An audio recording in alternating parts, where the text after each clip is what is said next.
me doctor, me name. To doctor again. 22nd side. Tapping on nothing.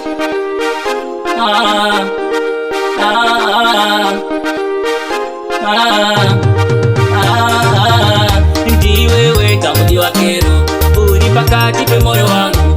Paunopona mudi wakero, unonza mfaro moyo mangu. Moze chingwa ndiwewe, usafe vanisiya mudi wangu. Ndiwe unotonga moyo mangu, ini ndinokuda mudi wangu. Pandaka kuona washika kuchikoro, wanga wachipamba na mesi muri tu. Ndakabva ndakuchipa pepe ndinokuda, iwe ukandipuma nasi ndiri kufara. Musuwe mande ndibate pande, ini newe hande tinoenda onde. Tinoona tete tisunge ukama, iwe vakakosha mlife mangu. Ndiwewe kamudi wakero, uri pakati pe moyo wangu.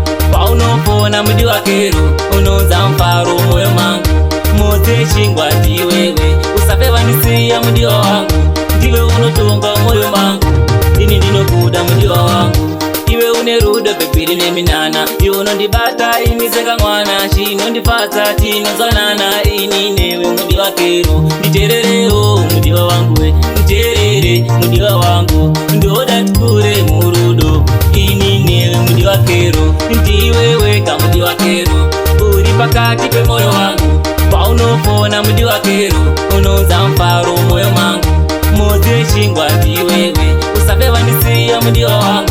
Ndiwe unotonga moyo mangu, ini ndinokuda mudi wangu. Pandaka kuona washika kuchikoro, wanga wachipamba na mesi muri tu. Ndakabva ndakutipa pepe ndinokuda, iwe ukandipuma nasi ndiri kufara. Musuwe mande ndibate pande, ini newe hande tinoenda onde. Tinoona tete tisunge ukama, iwe vakakosha mlife mangu.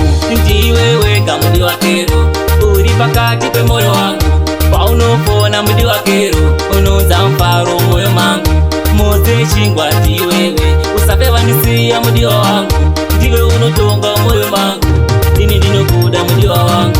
Iwe une rudo pepiri neminana, iwe unondibata imiseka mwana. Chinondifadza tinozwanana, ini newe mudi wakero. Nditererewo mudi wangu we, nditerere mudi wangu. Ndoda tikure murudo, ini newe mudi wakero. Mudi wakero.